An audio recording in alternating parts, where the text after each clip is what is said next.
नमस्कार मित्रांनो, स्वागत आहे पुन्हा एकदा आपल्या एक नवीन व्हिडिओमध्ये. पाऊस झालेला आहे. आता पेरणीचा सीझन चालू आहे. सोयाबीन पेरणी सीझन चालू झाला आणि आपले जेवढे आता नांगरं आहेत त्यांची आपल्याला आहे ना दुरुस्ती करायची. दुरुस्ती बाकीच्यांना नाही जास्त काही प्रॉब्लेम, पण हे जे पेरणी यंत्र आहे याला जास्त प्रॉब्लेम होतो. हे पहा, आता यामधून पूर्ण सडलेलं आहे. हे सडण्याचं कारण पण काय माहिती आहे का? गव्हामध्ये जी पावडर टाकली जाते पेरणीच्या टायमिंगला, ती पावडर जास्त खराब राहते.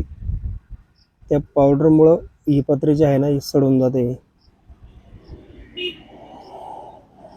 त्याच्यामुळे हे साईडला जे सडलेलं आहे ना पत्रा, सगळा पावडरचा परिणाम आहे याच्यावर. तर ती पावडर जी आहे ना ती फटीत जाऊन बसते आणि निघत नाही पावडर ती.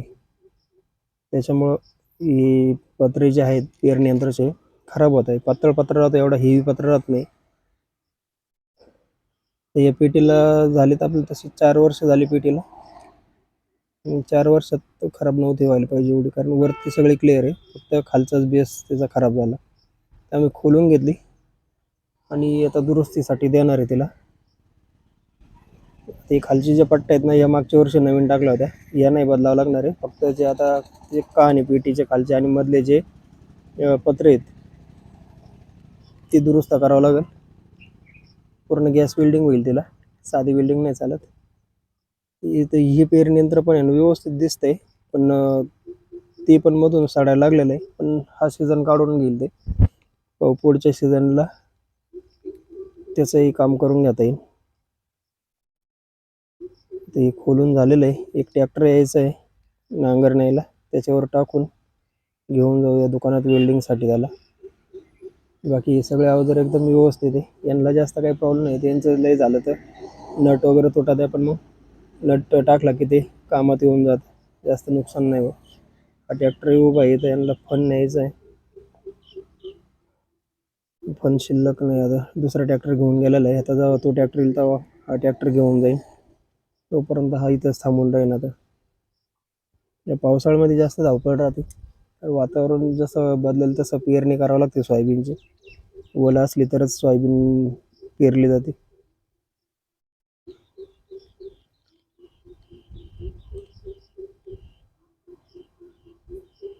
आता हे पेटी घेऊन जातो, वेल्डिंगला कामाला टाकून देतो, कारण 3-4 दिवस लागणार आहे त्याला, काही लगेच होणार नाही. आणि त्याच्यानंतर मग काय सामान लागेल ते आणायला कोपरावर जावं लागेल.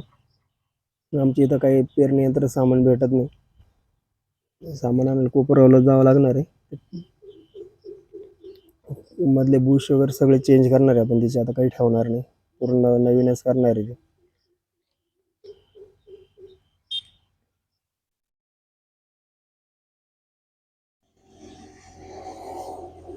तो ट्रॅक्टर घेऊन गेलाय, इथं दुसरा ट्रॅक्टर आलेला आहे न्यायला. दिवसभर असे ट्रॅक्टर चालूच राहतात. आणि मित्रांनो, एक असं आहे माहिती आहे का, परवडतो हा व्यवसाय, कारण आपलं काही जास्त गुंतवणूक करावं लागत नाही त्याच्यामध्ये. चला आता मी कोपरावला निघालो सामान घ्यायला.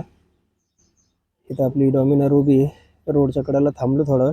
आभाळ आलेलं आहे आणि पाऊस लवकर झाल्यामुळं रोडच्या कडेला पूर्ण असं हिरवगार झालेली झाडी, भारी वाटतं अशा वातावरणात फिरायला.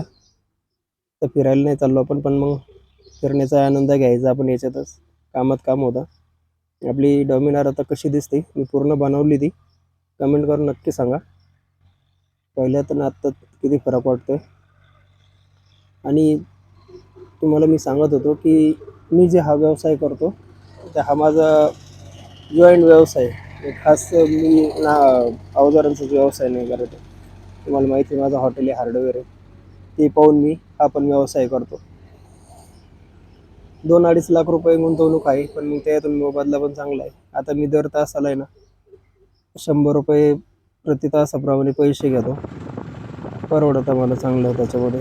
आणि काय 2 तर सीझन काढायचे राहत आहे, बाकी 10 महिने अवजार उभेच राहत आहे. 2 महिन्यात जेवढं सीझन होईल तेवढं होतं, म्हणजे चांगलं होतं. बरेचसे ट्रॅक्टरवाले शेतकरी त्यांच्याजवळ अवजार उपलब्ध नाही राहत, ते घेऊन जातात.